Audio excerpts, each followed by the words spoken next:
കുള്ളൻ തെങ്ങുകളിൽ ഇന്ന് വളരെയേറെ പ്രചാരമുള്ള ഒരു വെറൈറ്റിയാണ് ഗംഗാബോണ്ടം. ഉയരക്കുറവും കുറഞ്ഞ വർഷം കൊണ്ട് കായ്ക്കുന്നതുമാണ് കുള്ളൻ തെങ്ങുകളുടെ പ്രധാന ആകർഷണം. ആദ്യകാലങ്ങളിൽ നമ്മുടെ വിപണികളിലെത്തിയ പ്രധാന കുള്ളൻ തെങ്ങായിരുന്നു മലേഷ്യൻ കുള്ളൻ അഥവാ മലേഷ്യൻ പച്ച.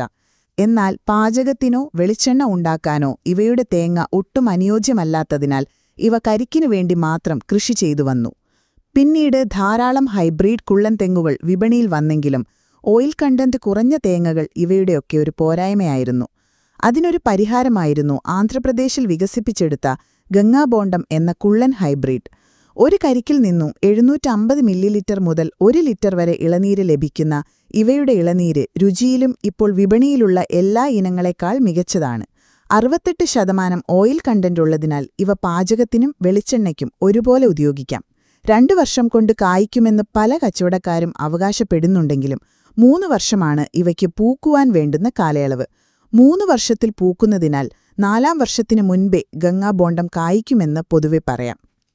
നന്നായി കായ്ക്കാൻ തുടങ്ങിയ ഒരു തെങ്ങിൽ നിന്നും 250 തേങ്ങ വരെ ലഭിക്കുമെന്ന് കച്ചവടക്കാർ അവകാശപ്പെടാറുണ്ടെങ്കിലും 100 മുതൽ 130 വരെയാണ് ഒരു ഗംഗാബോണ്ടത്തിന്റെ ആവറേജ് ഈൽഡായി പറയാവുന്നത്. തീരദേശം മുതൽ സമുദ്രനിരപ്പിൽ നിന്നും 300 മീറ്റർ വരെ ഉയരമുള്ള പ്രദേശങ്ങൾ വരെ ഇവയ്ക്ക് അനുയോജ്യമാണെന്ന് അവകാശപ്പെടുന്നുണ്ട്. കേരളം,